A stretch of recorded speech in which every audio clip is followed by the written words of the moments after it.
नमस्कार दोस्तों, पॉलिटिकल नेताजी में आपका स्वागत है। आशा करता हूँ आप सब ठीक होंगे। दोस्तों, आज मैं फिर से बात करने वाला हूँ रेलवे इस्टेब्लिशमेंट रूल्स के तहत छुट्टी के नियम के संबंध में। यानी केंद्र सरकार रेलवे के कर्मचारी को जो छुट्टियाँ देती है वो किस नियम के अंतर्गत देती है और कितने प्रकार की छुट्टियाँ होती है, उसे हम कैसे ले सकते हैं। इस वीडियो में इसके बारे में बात करेंगे। दोस्तों, इस नियम को लागू किया गया था 1 फरवरी 1949 को। वैसे छुट्टियां हमारी सबसे बड़ी ज़रूरत है। किसी भी नौकरी में काम करने के बाद हमारी सबसे बड़ी अपेक्षा ये रहती है कि हमें जितने दिन की छुट्टी की आवश्यकता है वो छुट्टियां हमें दी जाए, सही समय पे दी जाए और बिना किसी मशक्क़त के दी जाए। लेकिन अगर आप नियमों के उल्लेख की बात करें तो उसमें पहले ही लिखा गया है कि छुट्टी कर्मचारी का अधिकार नहीं है। जो आपका सक्षम अधिकारी होगा, जो आपको छुट्टी देने के लिए अधिकृत होगा, वो इसे स्वीकृत या अस्वीकृत कर सकता है या छुट्टी के मांग में परिवर्तन कर सकता है। इसे फंडामेंटल राइट्स के जैसे हाँ आपको दिया ही जाएगा ऐसा ज़रूरी नहीं है। अब बात करते हैं कि छुट्टी मैक्सिमम आप कितना ले सकते हैं। किसी भी कर्मचारी को किसी भी प्रकार की छुट्टी 5 वर्ष से अधिक की लगातार अवधि के लिए नहीं मंजूर की जाएगी। यानी अगर आप छुट्टी ले रहे हैं तो कंटिन्यूअस 5 इयर्स की लगातार छुट्टी को मंजूर नहीं किया जाएगा।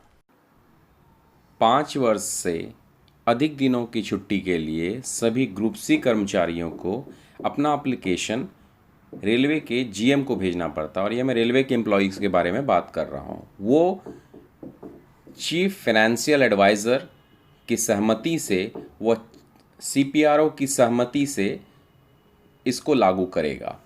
वो अपने ही हिसाब से कोई भी ऑफिसर आपको 5 वर्ष से ज़्यादा की छुट्टी निरंतर के मामले में नहीं दे सकता। पहली बात तो ये है। अब बात करते हैं कि छुट्टियों के प्रकार के बारे में। छुट्टियां कई तरह की होती है।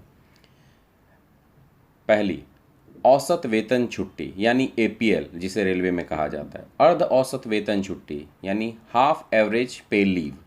फिर कंप्यूटेड लीव यानी समपरिवर्तित छुट्टी, अनर्जित छुट्टी, असाधारण छुट्टी, अध्ययन छुट्टी, स्टडी लीव, मातृत्व छुट्टी, पितृत्व छुट्टी यानी मैटरनिटी लीव और पैटर्निटी लीव। उसके बाद अस्पताल छुट्टी, विशेष निःशक्तता छुट्टी, सेवानिवृत्ति पूर्व छुट्टी, आकस्मिक छुट्टी और विशेष आकस्मिक छुट्टी। यानी लगभग 13 तरह की छुट्टियों का जिक्र होने वाला है। तो मैं प्रयास करूंगा कि एक ही वीडियो में ना करके अलग अलग वीडियो में छुट्टियों के बारे में डिटेल में बता पाऊँ। तो इसमें प्रयास करता हूं मैं कि एपीएल और हाफ एवरेज पे लीव यानी अर्ध औसत वेतन छुट्टी, इन दोनों के बारे में बताने का प्रयास करूंगा। तो चलिए जानते हैं एपीएल यानी औसत वेतन छुट्टी, एवरेज पे लीव के बारे में। दोस्तों, रेलवे कर्मचारी को यह छुट्टी प्रतिवर्ष 1 जनवरी को 15 दिन और 1 जुलाई को 15 दिन उसके सर्विस रिकॉर्ड में क्रेडिट कर दिया जाता है। यानी 30 दिन पूरे साल में छुट्टी एपीएल के रूप में मिलता है। मान लीजिए कोई कर्मचारी किसी पर्टिकुलर मंथ में रिटायर्ड होने वाला है तो 15 दिन एक साथ उसका क्रेडिट नहीं किया जाएगा, बल्कि 2.5 दिन पे 1 दिन के छुट्टी के हिसाब से उसका क्रेडिट किया जाएगा। और इस सारे छुट्टी का लेखा जोखा, कितनी छुट्टियां हैं, कितनी आपने ली, सारे डिटेल्स की जानकारी आपका पर्सनल डिपार्टमेंट आपके रिटायरमेंट तक यानी कार्मिक विभाग रखता है। छुट्टी मैक्सिमम आप जमा कितना कर सकते हैं, तो ये 300 डेज है।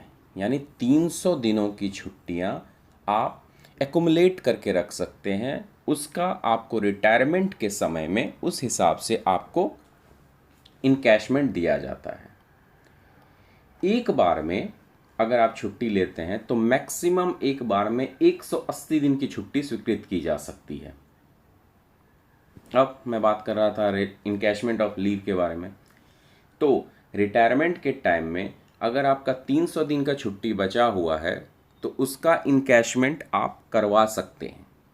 मान लीजिए उस 300 दिन में से कुछ छुट्टियां कम पड़ जाती है जमा होने में, तो आपका हाफ एवरेज पे लीव में जो छुट्टियां बची हुई है उससे इस 300 दिन की सीमा को पूरा करने का प्रयास किया जाता है। उसके बाद हम बात करते हैं, यह छुट्टी जो नॉर्मल लीव होता है उसके पहले या बाद में ऐड किया जा सकता है। हम एपीएल की बात कर रहे हैं, इस बात को कृपया ध्यान में रखें। अब बात करते हैं रेलवे के इस लीव के इनकैशमेंट के बारे में। अगर ऐसा सिचुएशन आता है कि कर्मचारी की मृत्यु हो जाती है तो उस स्थिति में छुट्टियों का जो इनकैशमेंट होगा वो जीवित रिश्तेदारों को किया जाएगा। उसका एक क्रम है, उसी क्रम से ही दिया जा सकता है। और अगर वो पहला क्रम नहीं है तो दूसरे क्रम को, दूसरा क्रम नहीं है तो तीसरे क्रम को दिया जाएगा। क्रम इस प्रकार से है, पहले उस एम्प्लॉय की विधवा, उसके बाद उसका बड़ा बेटा या मान लीजिए उसने अडॉप्ट किया हो, उसके बाद उसकी बड़ी अविवाहित बेटी, उसके बाद बड़ी विधवा बेटी, फिर पिता, फिर माता, फिर बड़ी जीवित विवाहित पुत्री, फिर बड़ा भाई जो 18 साल से कम उम्र का हो, फिर बड़ी बहन जो कि अनमैरिड हो, उसके बाद फिर बड़ी विडो बहन, और उसके बाद उसका बड़े मातृक पुत्र का बड़ा बच्चा। ये क्रम है, इसी क्रम में आपके छुट्टी का इनकैशमेंट दिया जाएगा। चलिए अब बात करते हैं औसत वेतन छुट्टी में अर्ध औसत वेतन छुट्टी के बारे में। यह छुट्टी कर्मचारी के खाते में 1 जनवरी और 1 जुलाई को ही ऐड किया जाता है, लेकिन 10-10 दिन। आपने देखा एवरेज पे लीव में 15-15 दिन जमा होता है, लेकिन इसमें 10-10 दिन यानी कुल 20 दिन जमा होता है, हाफ एवरेज पे लीव। इसके बाद इसका भी डिटेल्स की जानकारी आपका पर्सनल डिपार्टमेंट आपके रिटायरमेंट होने तक रखता है। जैसे आप एवरेज पे लीव 300 दिनों तक का जमा कर सकते हैं, लेकिन हाफ एवरेज पे लीव को जमा करने की कोई सीमा नहीं है। एवरेज पे लीव में 300 दिन से ज़्यादा हो जाने के बाद अगर आप उसे यूज़ नहीं करते हैं तो वो एक्सपायर्ड हो जाता है, लेकिन इसमें ऐसी कोई सीमा निर्धारित नहीं की जाती है। वहाँ पे आपका 180 दिनों के लिए एक बार में लीव स्वीकृत किया जाता था एवरेज पे लीव में, लेकिन यहाँ पर एक बार में अधिकतम 24 महीने तक का लीव स्वीकृत किया जाता है। और इसी लीव में जो 300 दिन की एपीएल में कमी रहती है, इसी लीव में से लेके उसमें इंक्लूड किया जाता है। तो ये आपका हो गया हाफ एवरेज पे लीव। चलिए अब एक चीज़ देख लेते हैं कि रेलवे में लीव का इनकैशमेंट कितना होता है। यह हमारे नियम 540A के तहत है कि आप अपने पूरे सर्विस में मैक्सिमम 60 दिनों के एवरेज पे लीव का इनकैशमेंट करवा सकते हैं। दूसरा, आप एक बार में मैक्सिमम 10 दिनों के लिए एवरेज पे लीव का इनकैशमेंट करा सकते हैं। अगर आप एवरेज पे लीव का इनकैशमेंट करा रहे हैं तो पास या पीटीओ के साथ कम से कम 1 दिन का छुट्टी लेना अनिवार्य है। यानी पास या पीटीओ की सुविधा के साथ आपको 1 दिन की छुट्टी लेनी होगी, तभी आप 10 दिन के छुट्टी का इनकैशमेंट आप करवा सकते हैं। जहाँ तक रनिंग कर्मचारियों की बात है, उसमें अब स्टेशन मास्टर को भी शामिल किया गया है कि छुट्टी के इनकैशमेंट के लिए उन्हें छुट्टी लेने की ज़रूरत नहीं है। ये है लेटर नंबर RBE संख्या 196/2008 दिनांक 12/12/2008 के हिसाब से। अगर आपको ज़रूरत पड़े तो इस लेटर को आप पर्सनल डिपार्टमेंट में निकलवा सकते हैं।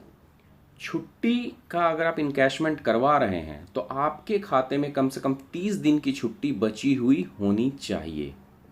और हाँ, एक और चीज़, ये इनकैशमेंट 60 दिन का अलग होता है और आपके 300 दिन जो रिटायरमेंट के बाद का इनकैशमेंट दिया जाता है उसका इससे कोई लेना देना नहीं है। आप वो 60 दिन का अलग इनकैशमेंट पूरे सर्विस में करवाएंगे और सर्विस पीरियड के बाद आप ये 300 दिन का भी करवा सकते हैं। और कभी भी इनकैशमेंट हर 2 वर्ष के बाद किया जाएगा।